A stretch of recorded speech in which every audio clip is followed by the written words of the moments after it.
Hey, we really need to get going to the Oscars. I really don't want to miss it this year. Come on. I'm watching the cat video. Check out that. Look at this. This is hilarious. You are missing the cat video. Are you serious?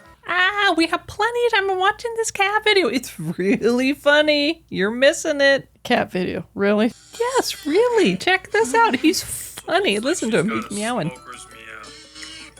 Can't believe we're running late because of the cat. She's been checked out multiple times. Super funny. That's just how she sounds. We're not going to be late. We have plenty of time. Thank you for having me back, and congratulations to each and every one of you for making it to the Academy Awards and for making it on time. The show, as you know, is starting an hour early this year, but don't worry, it will still end very, very late. In fact, we're already 5 minutes over, and I am not joking. How was I supposed to know they were going to start an hour early? Oops. Can't believe we missed it again. Hi, I'm Teresa. Welcome to Cocoon Cast, where we deep dive into movies and discuss all things cinema. Hi, I'm Rebecca. Today we're going to talk about the 2024 Oscars and who we wanted to win in the different categories. Rebecca, let's get started. The first category we will be discussing is Best Supporting Actress, with Divine Joy Randolph winning for The Holdovers. I was so happy to see Divine win for The Holdovers. She's truly a standout, and it's awesome to see her peers consistently validate that time and time again. I would agree with that. We love The Holdovers. We both gave it a really high Moth rating. I could not agree with you more. I think she did a fabulous job. Her acceptance speech was so gracious. I almost started crying. I think that's one of the only speeches I almost just teared up at. It was emotional. She won the Golden Globes. Clearly.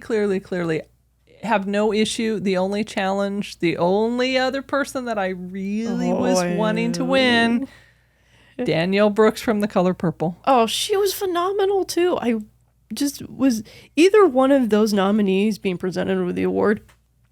Yes, that's it. I agree. And it's funny that we both agree on that one just so easily. I know Emily Blunt was up for Oppenheimer, Barbie, America Ferrera, she was up. Jodie Foster, good people to be up against, but hands down, Divine Joy, I think she was the one. She was the one. Yeah. I can't wait to see what else she does. I would agree with this.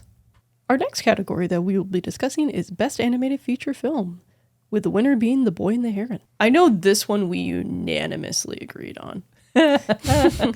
Don't worry, it'll get dicey, but what did we go see? The Boy and the Heron, another triumph for Studio Ghibli. I loved that movie. I know we had talked about, I had never seen a full Studio Ghibli movie. I know our cinema community rolls their eyes when I say it, but I just hadn't seen it.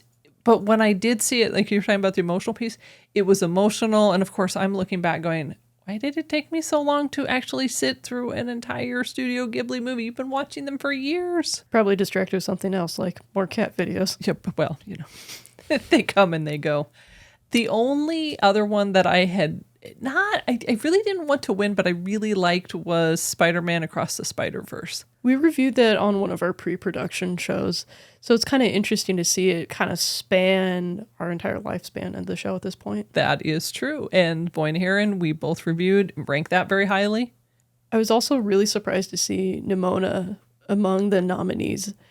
It's been a long time coming for this little film, so to give it an Oscar nomination, that's pretty neat. The winner of the Best Original Screenplay would be Anatomy of a Fall. I know this one we had two really big contenders that we were gunning for on this. Yes. I know we'd seen the trailer twice and we were both really intrigued, and when it finally came out, it just blew us out of the water. And it's nice to see the Academy felt the same way. Anatomy of a Fall. And that was a fabulous movie. It was well acted. It was well paced. Honestly, when it came out, we were both saying, boy, this could be the best movie of the year. It's that good. And it all starts with a great screenplay, because without a great screenplay, your actors are basically working with thin air, and that's a disservice to everyone. And spoiler alert, a lot of people can notice that. I remember you had sent me over the screenplay, and you had said, hey, did you read it? Did you look at it? There was so much detail in it. It was, like we said, it was so well acted, but had it not been for a wonderful screenplay, the movie never would have made it to the theaters and done so well. I think the screenplay did a remarkable job of setting the tone. And another screenplay that you were excited to read was The Holdovers. Yes. The Holdovers, again, back to great acting, great story. Would I have been disappointed had Anatomy of the Fall not won? I think I would have some. But The Holdovers was smart. It was funny. It was a great movie. It just felt like it highlighted Paul Giamatti, right? Divine. We just talked about her. It was a great movie. I know you're still bitter about Dominic Sessa not being nominated. I mean, I get he's a young kid, but he was phenomenal too. I think it says something that this screenplay can take these actors and put them in a place that we know who they are, but they become their characters. That is correct. No issue with Best Original Screenplay. Very happy with that one. Our next category is Best Adapted Screenplay, which is a little different. The winner for this one, it's not even close. American Fiction. American Fiction. How many times did we see American Fiction? Twice or 3 times?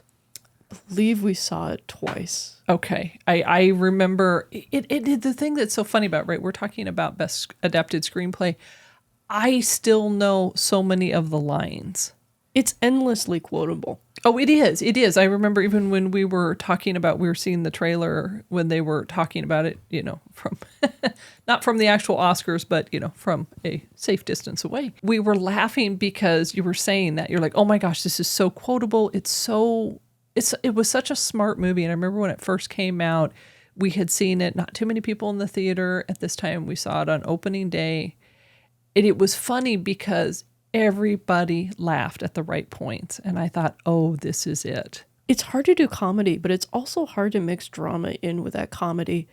I remember talking with you about, it feels like 2 separate films, but it's joined really well together. Yes, I definitely agree. The focus on relationships was as you said, it's hard to put the 2 of those together and do it well. And obviously the acting was phenomenal. Without the acting, it couldn't have happened. Although I was a bit disappointed, as much as I love American Fiction, Barbie. I loved Barbie, and yet, no, they both couldn't win. Sadly, there can only be one. Yes, exactly. Yeah, right. There's a million Barbies, but only one adapted screenplay.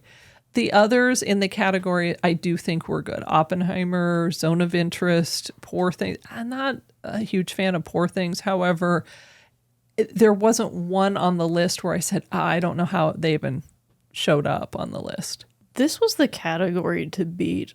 Honestly, this was one of a couple categories that I'm like, any one of these winning, I'd be like, yeah, that's awesome. However, I prefer American Fiction. Exactly, right? If given the choice, and that's why I'm saying American Fiction, I'm super happy it won. I just so loved Barbie. I just wish, it could have been like, well, we'll give you more like a wink and a nod or something. The winner for Best Makeup and Hairstyling was Poor Things. I don't understand why this film won. There's one prosthetic in it that I can see. I'm like, yeah, that's pretty cool. I can't see the seaming. It definitely feels like it's part of William Dafoe's face. But Poor Things was largely just glam makeup to me. So I was kind of disappointed.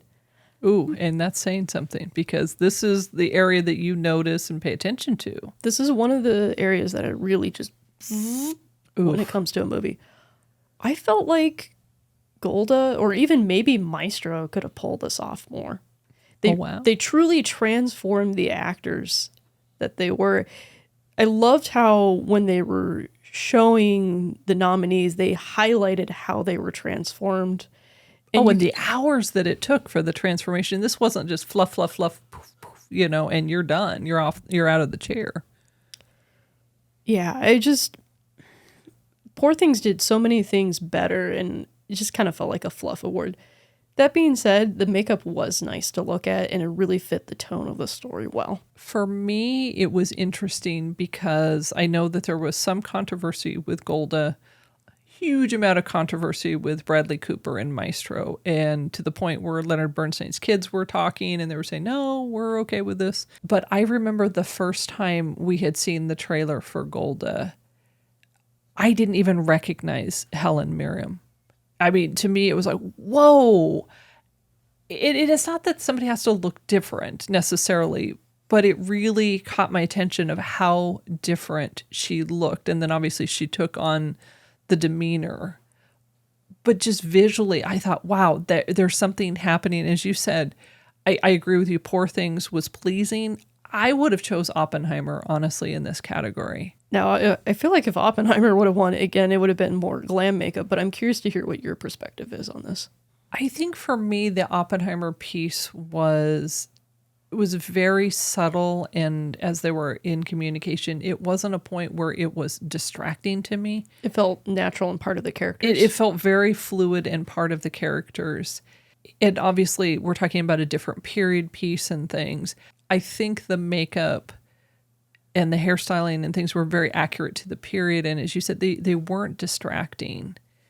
It felt very natural, but it was because every person that was in this movie is well known. Obviously, many attractive people in this movie. However, it didn't exaggerate it or hype it up. And I think that's the part where it didn't feel glam makeup to me. It felt very subtle and non-intrusive.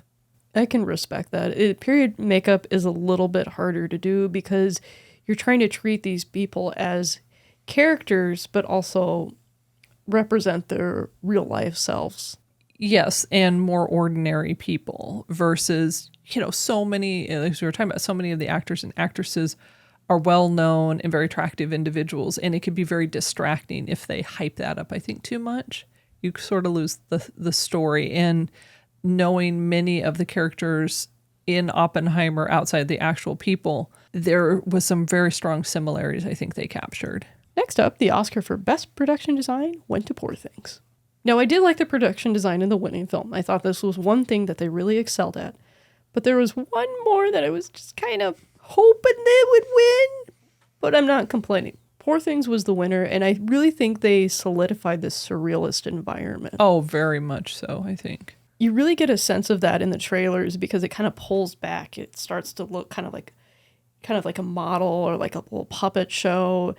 And it's interesting to see the characters actually interact in these environments too. I was laughing. I'm thinking it feels like a Salvador Dali painting, and then all of a sudden you put Emma Stone in there and you're like, holy cow, it's real. She's actually walking in there. It did. It had great production value. However, I think you know which one I wanted to win. The same one that I was hoping, Barbie. Yes. Yeah, it was so good. I think the thing that really solidified just my preference towards Barbie was not only the fact that they ran out of the color pink and caused a global shortage on the pink. Which is crazy in of itself. Google that. You'll thank me later. It's hilarious. I think it was the fact that it felt so real in terms of it feels like a texture I know, that I'm familiar with, that I can reach out on the screen and know what that feeling feels like.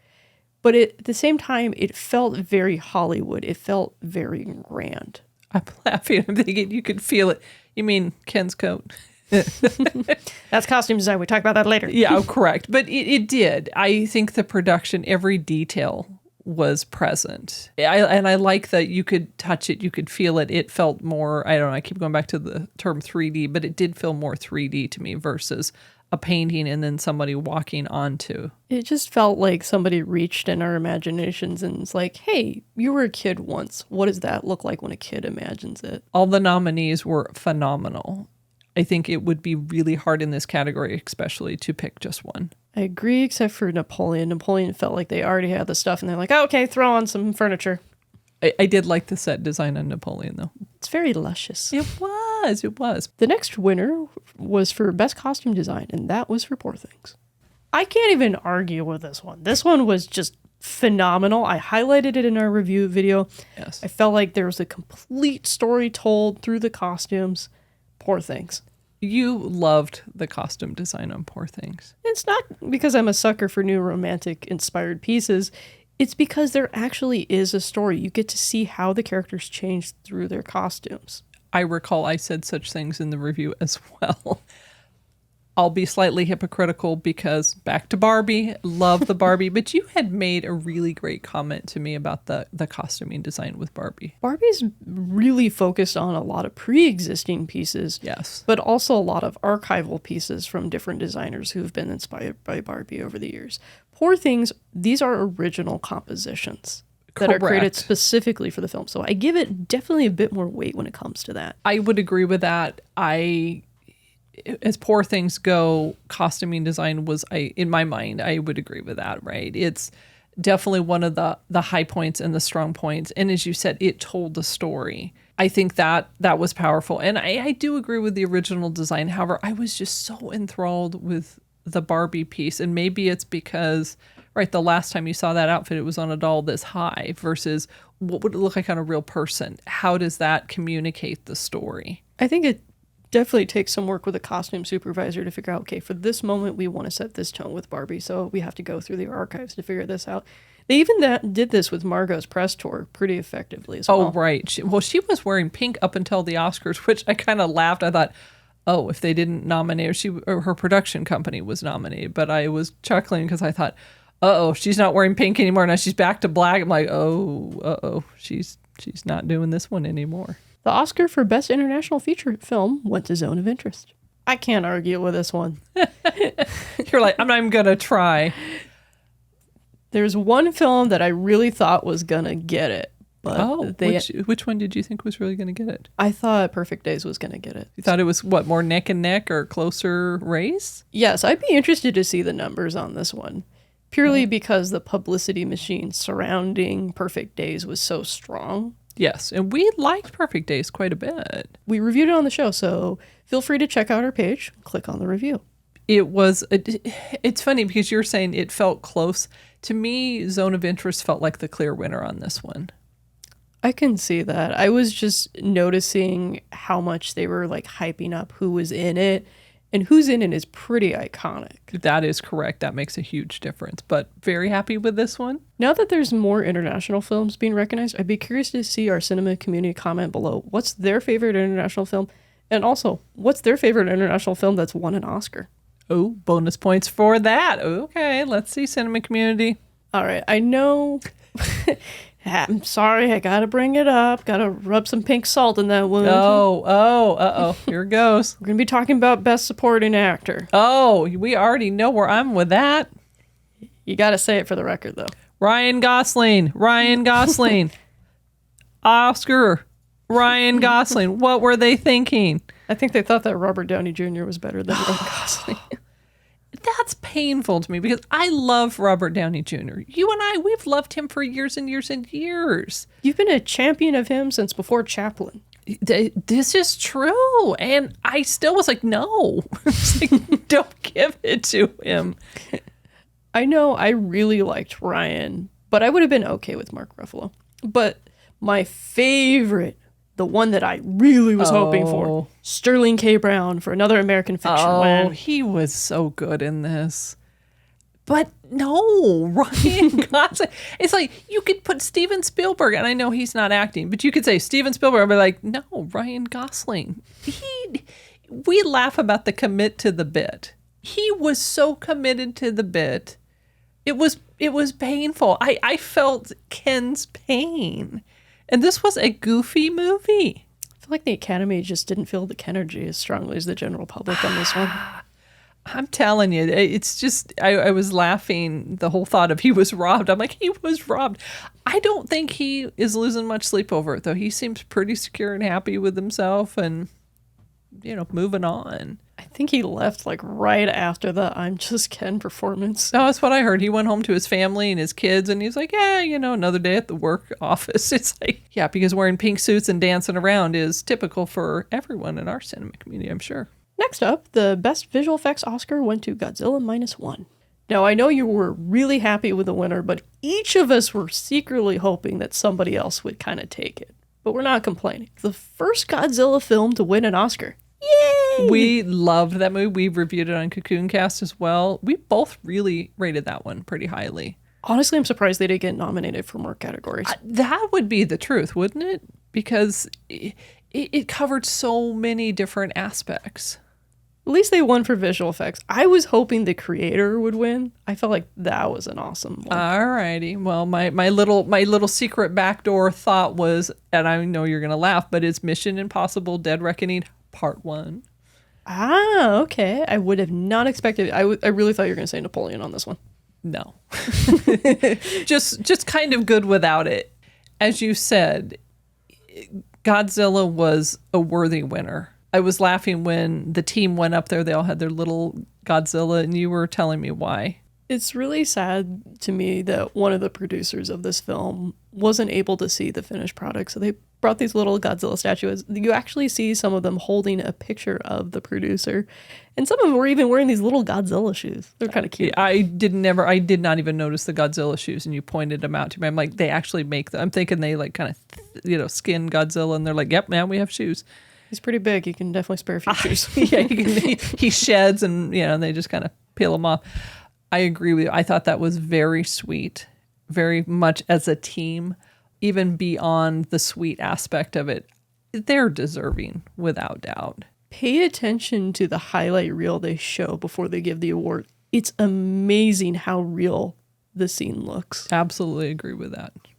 Next, we're going to be discussing the best film editing. Oppenheimer won this category. I know you and I really liked Oppenheimer, Yes, that's true. and a large portion of that was the editing, as was for The Holdovers and Anatomy of the Fall.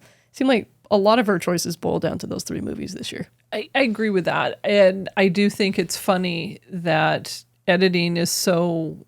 We're pretty tightly wound around the editing. I know people are like, best actor, best actress. And we're like, well, no, Anatomy of the Fall was really good. The Holdovers was really good. And as you said, we had no problem with Oppenheimer winning. They did a great job. However, several of the other movies did as well. I think especially for Anatomy of the Fall, you need a good editor to keep the suspense. They made a couple jokes point. about it. You still don't know if she killed him. And a large portion of that is because the editor is keeping the suspense. They know when to let the audience see something and when to take it away. I agree. The fact that it was a longer film and there was the whole courtroom piece, that's not easy to edit. I remember when we had done the review on Cocoon Cast, there was a website where you could go to and say, did you think she did it? Did you think she didn't do it? I haven't checked it since then, but I'd be curious to see if the numbers are still about the same. I know another thing we really loved was the Holdovers captured that retro cinema spirit. Correct. And that was definitely very clear with its editing, but it also felt very modern in some ways too. That's a difficult dance to weave these two definitively different film styles in some ways and make it seem seamless. Yes, film editing is a tricky category, and as you said, to do it right and to do it well, where I love the word seamless, where it's seamless. It really does help you enjoy the movie. And I do think if a movie isn't edited well, you notice it. Either it feels too slow, it just feels like it goes in circles. It doesn't do what the movie needs to do, which is to tell the story, to tell it well. It's interesting to see bad editing. Subconsciously, it's almost like it's badly edited in some ways. And sometimes I don't think you know what it is. You have to think about it. What? Something's not right. Something's off. And then you look back. And I don't think, as we see, right, Oppenheimer 1, it's a long movie, but it didn't feel bloated in any way to me. I remember telling you after we'd seen it, only felt like an hour and a half movie in some ways. I remember that, and you are right that is a piece where, to me, that's a good edit. The next category we'll be discussing is Best Cinematography. Oppenheimer was the winner, and we couldn't agree more. I agree. Sorry. To me, hands down, that was the best. Hoyt deserves this. I'm so happy to see him finally win for something. And the movie that he won for, huge. Phenomenal. Yes, I was very happy with this. I think it's really cool that Hoyt knew how to zero in with the character dynamics, but he was also able to make the reactions to the atomic bomb seem like a character in of themselves. You really started to see the characters react against it. And I think that's tough to do when you have an object that's intangible and there's not human components to it. It's not like a little face coming out of the clouds or something. The thing that also really struck me was just how down to earth the movie was, but you also have some of the footage that felt like the original Trinity footage to me. Think about it too. This was obviously not during your lifetime. This wasn't during my lifetime. And so many people don't know the story of Robert Oppenheimer or any of this. The cinematography, I think, made it accessible to people. I know we had seen it in IMAX originally. It was a great way to see it. Obviously, Christopher Nolan loves IMAX. But even I suspect in a smaller theater, it would still have a great impact. And to me, that is directly correlated to the cinematography. The other thing you have to consider is you're playing for different formats. Some people are going to see this in Dolby. Some people are going to see this in IMAX. Some people are going to see this in your standard shoebox theater. And when it gets released in physical media, you're going to have people watch it at home. You've got to craft an experience that feels amazing all throughout this. And we both agree. It felt amazing. Our next category we'll be discussing is live action short film. While we did not see any of these films, we wholeheartedly support the wonderful story of Henry Sugar winning. Thank you, Wes Anderson. Finally. It cracked me up because he won, and you love all things Wes Anderson. I believe there's a book around here. Oh my somewhere. goodness. Oh, at least one, if not here and here and here. It cracked me up though, because he won and I'm thinking, oh, he's going to go up there. He's going to talk. And they're like, no, he's not there. And you had made the comment. He's a very private person. It just was like, oh my gosh, he won. And you're like, oh my gosh, he finally won. And no Wes Anderson. Par for the course with that, man. Yikes. We're happy he won. However, to give it too much press with the others, like you said, we haven't even seen the others, so we hope that they're good. I would encourage our cinema community. Maybe they've seen it and they could educate us and say, hey. Also, like our cinema community, comment below. What's your favorite Wes Anderson film? Is it this one? Oh, gosh, listen to you. You and the Wes Anderson. Shameless promotion. Shameless plug here. Yes. Next category we'll be discussing is Best Sound, and the winner was The Zone of Interest. Definitely very interesting. I know we were happy to see a win, but we were also kind of hoping for Oppenheimer as well. I would agree with that.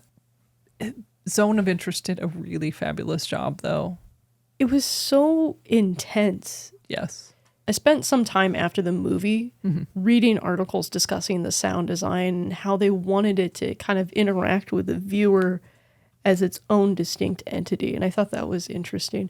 If you haven't seen the movie, this movie's a real example of how sound can be a character. I also think the same thing about Oppenheimer. Yes. But Zone of Interest just put that much more into it, so I'm not complaining. I think that's true. I think, as you said, both were pretty phenomenal.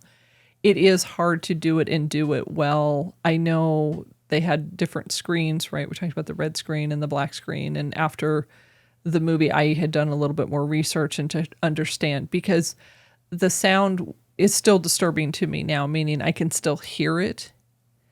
And Oppenheimer, although I can still hear parts of it, Zone of Interest has resonated with me more in that respect. I think that's partially because that movie was so minimalist that you were forced to pay attention to it, which I think was kind of smart on Jonathan's part. I agree. For Best Original Score, Oppenheimer with Ludwig Göransson took home the trophy. All right, you and I had some very interesting points of view on this. Yes. I know you really liked Indiana Jones. It's John Williams. Have I taught you nothing over the years? All things John Williams. John Williams, you just like hand him the Oscar. He walks in, you're like, there it is. I could not agree with you less. I felt like Killers of the Flower Moon did a better job of capturing the complete sound.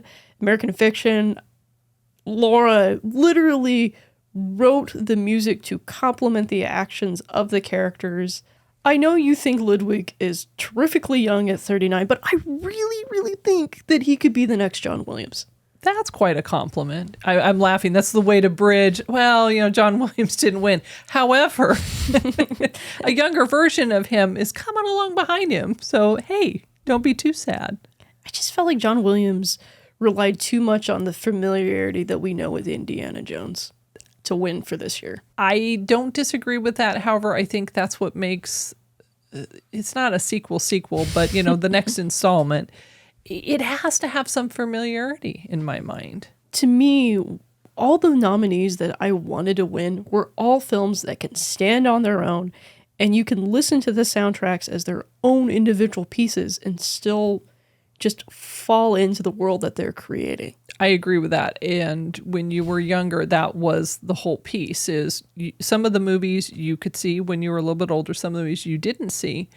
However, the music was still played in our house. And I think that was funny because you're like, well, what's the movie about? Doesn't matter. Listen to the music. But I'm thinking like Men in Black, right, with Danny Elfman, Amistad, you were really attached to when you were younger. And so many, even the Indiana Jones ones, I'm like, God, you're turning on John Williams. But I know that you're right. That has to communicate that Killers of the Flower Moon, the music was powerful. I feel bad about American Fiction because honestly, I know she worked hard, right? Laura worked really hard on it, but it wasn't overly memorable to me. The thing that really solidified the Oppenheimer win for me, I don't have TikTok, but I have a lot of friends who are on TikTok and they show me different TikToks. One of Ludwig's pieces was used for a backdrop for so many, and I think it's interesting to see it bridge that gap, especially to younger generation, even if it's just for a meme or two. I think that's wonderful, actually. You're teasing me about him being, horrifically young. All right, I'm not that old. I'm not like, 95. Oh, back in the day.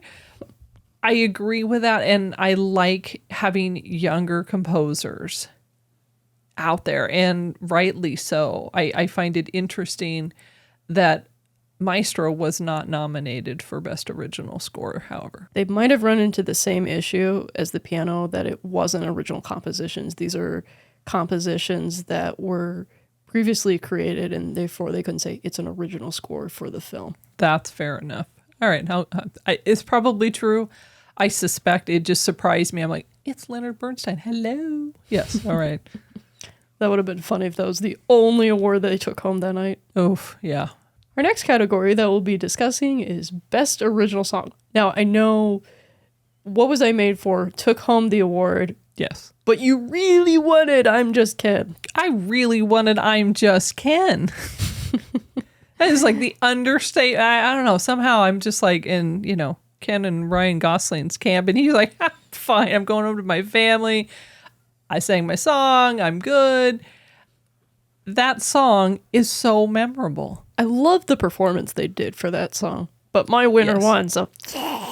I don't disagree, though. What Was I Made For is a beautiful song. It was performed beautifully. Every time I've heard it and seen it, I don't go, oh, how did they win? I go, oh, I understand they won. The only quibble I had was the audio and their live performance. It was just the first at the half. Oscars, right? Let our cinema community know. At the Oscars, I remember you and I said, they need to turn it up. And you had said she has sort of a whispering voice. Yeah, but it's bad when I can't hear the whisper. I felt bad for that because clearly it's a beautiful song. So many people love it, right? It won the Grammy. It's won the Golden Globe. It's deserving. There's no way I go, oh, that's not deserving. What were they thinking? I'm like, no, it's deserving. But I was so disappointed because I just think the Ken song had so many different elements to it. It felt like a movie song. It did. Well, and, Ryan Gosling performing in this little, How many bedazzled pink Kens suits. did you say they got on stage? I had read after, I know I'm like hooked on this goofy thing, but I had read originally they wanted 100 Kens on stage, and they said, sorry, this stage is too small. I think it was like 67 Kens. I'm like, oh, wow, okay. They were trying to really go big, 100 Kens. So it felt like everybody was a Ken. Oh, that's pretty nifty. Yeah, I agree with you. The performance was good. Honestly, in the Oscars, I really enjoyed the performance for Killers of the Flower Moon. I saw that they had cut to Lily Gladstone. She was really emotional. I would love to hear more of that story. Like, what are they trying to tell us? Because it obviously was meaningful. I'd love to hear more of that style of song as well. Yeah. When you were saying even in the movie, you wish they would have done more of that. I don't disagree. I felt like it was particularly absent. The soundtrack for the movie was nice, but I just wanted to see more of the Osage culture portrayed in this movie in a very tangible way that will live past the movie in some ways. As you were saying earlier, the music. Yes. You can listen to the music in of itself. And I would say, I have the Barbie soundtrack. I listen to the music in of itself. If you're liking our discussion, why don't you hit that like button? It really helps us out. Maybe even subscribe so you don't miss an episode. Let's grow our cinema community too by sharing with your friends. Best actor, Cillian Murphy killed it in Oppenheimer. He did. Not disappointed. I'm not disappointed. I have like a couple backups. It's like, okay, if they win, I'll be happy. If they win, I'll be happy. But Cillian, man, I've been following this guy's career for years. It's so awesome to see him being recognized and validated. I laugh because I think many people think he just blew on the scene and who is this guy? I'm like, wait a minute. He's been doing this for quite a while here. Totally. If you haven't seen Peaky Blinders yet, you're missing out. His prep for this role was phenomenal, though, learning languages, not leaving, his hotel. It just was amazing to me. And it came across in the movie. It felt very effortless. Oh, but isn't that the best, though? When you do something that's hard and you make it look easy, then you go, yeah, you get this. It shouldn't look that hard. Although learning different languages, understanding physics that he hadn't understood before, I'm like, I think he's onto something. Who knows? Maybe he'll write a physics paper that'll blow us all away, too. Ooh, in his spare time. Speaking of spare time and spare eyes, Paul Giamatti, I know you wanted him to just sweep it all. I love him. He won the Golden Globes. I think he deserved that, too. And his In-N-Out burger, too. Yes, right. I remember sending you that, his little post. But I like him. I've liked him since way back in the day. Obviously our family favorite is Cinderella Man. Yeah. But he's done, before and after. But he just, I don't know. He, like you said, he makes it look effortless. This was not an easy category. Almost everybody in here that I had seen a movie from, I'm like, oh, dude, you're awesome. I haven't seen Rustin. I haven't seen Maestro, so I can't speak to those. But Paul Giamatti, Jeffrey Wright, Cillian Murphy, I mean, like, those are three of the best actors working today in this space. Oh, 100%. Bradley Cooper, we like historically, too. He's fine, right? And Coleman Domingo, you like him as well. Jeffrey Wright is phenomenal. It's hard to do dry comedy. And there was a part where, he would say different things during the American Fiction and he'd kind of like look over. And it was just funny because you could see him, really? Did it really happen? He was so expressive. That's the word. That's the word. But it wasn't abundance of words. It wasn't him overplaying it. It wasn't like he was like wink, wink, wink and nodding to the cinema community. It was as if he really was just going, really? Did that just happen? I would have been so happy to see him win. I was super pleased with his performance. And like I said, I think we saw American Fiction 3 times and are anticipating it being released to see it again. Our next category that we'll be discussing is Best Director. I know we were so happy to see Christopher Nolan win for Oppenheimer. Absolutely. But Justine and Anatomy of a Fall. Oh, painful. It was painful. I think Christopher Nolan, obviously Spielberg's my top guy, but I really think Christopher Nolan's my number 2 or my number 3 without question. Having him win, oh yeah. And plus for a great movie, it's not like, oh, he's a really good guy, just hand it to him. It was, his movies are phenomenal. I remember when you were younger, the box had, went to Australia, came back and said, you have to see Memento. Phenomenal. Just phenomenal. The vision he has, the detail he has.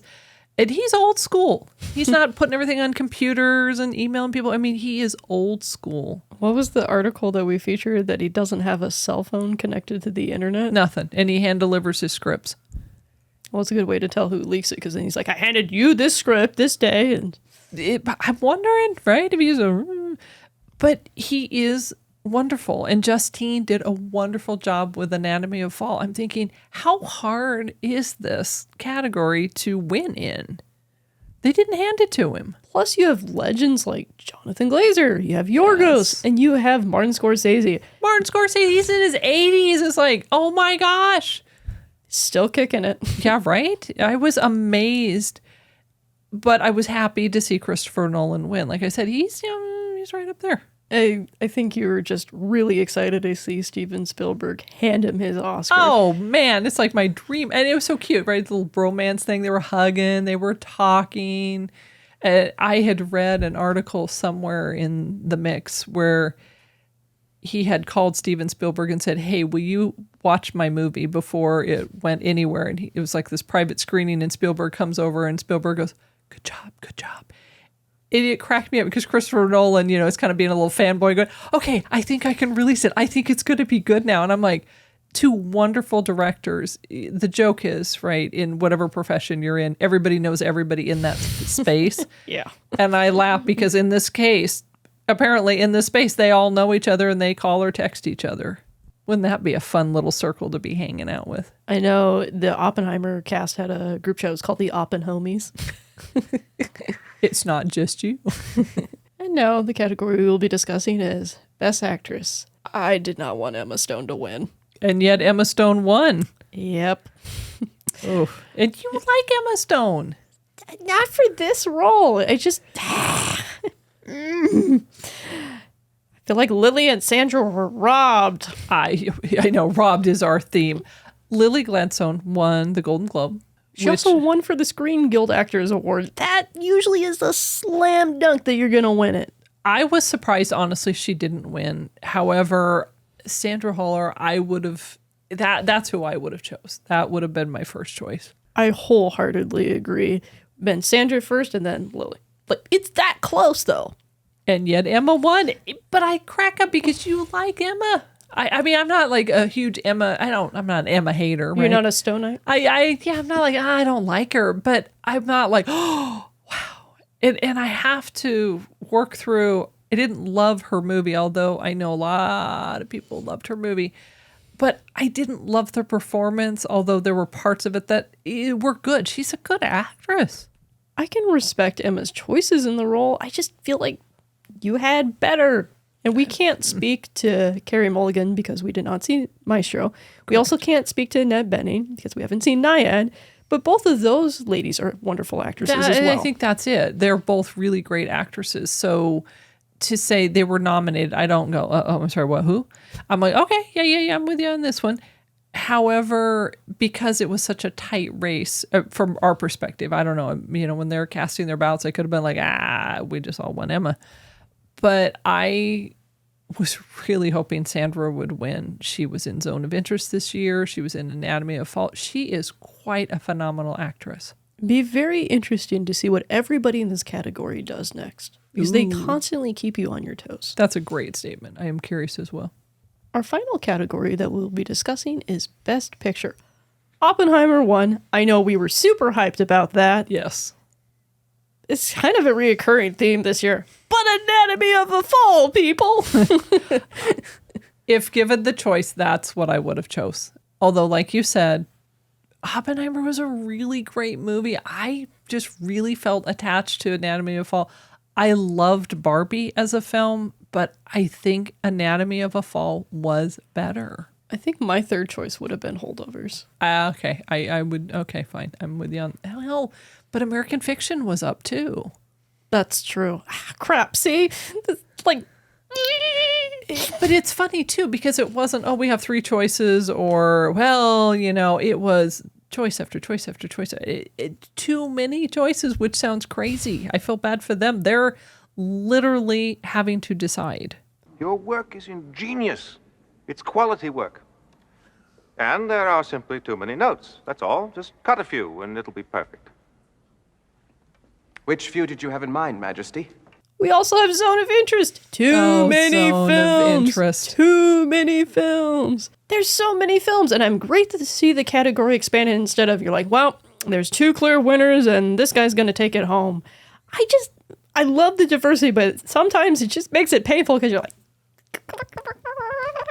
Think about it. 10 choices, and none of which we looked at and said, don't know how it happened. There's one film that landed in this category that I felt was immediately overshadowed by every other film I'd seen in this category, and that was Past Lives. Okay, and that's fair. I looked at the list and I said, okay, I could understand the list. I could understand who's in it, who's directed it.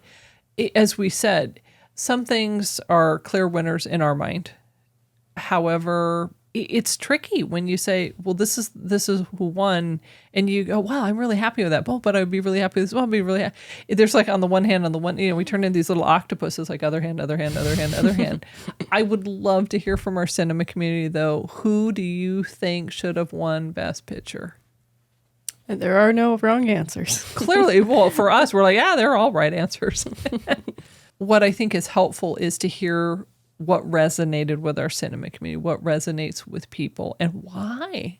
It's also interesting to see what resonates with a critic might not be the same as what resonates with the general public as well. Absolutely. Think about Barbie, right? Over $1 billion.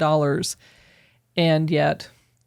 Nothing. Yeah. And not even Greta. Well, the one song, yeah. Yeah. Well, it's still not even Greta. Hello. What happened there? The world will never know. Exactly. Thanks for joining us this week. We're always excited to create experiences to bring our cinema community together. Next week, we're excited to be reviewing Ghostbusters Frozen Empire. Finally! Yes. And on our Movies and More weekly show, the new movie, You Can Call Me Bill. Please remember to like, subscribe, and to share our channel. If you enjoyed this show, you might check out last week, where we reviewed One Life, and on our Movies and More weekly show, we reviewed Cabrini. Remember, cinema community movies are better together. Thanks for watching. See you in the next review.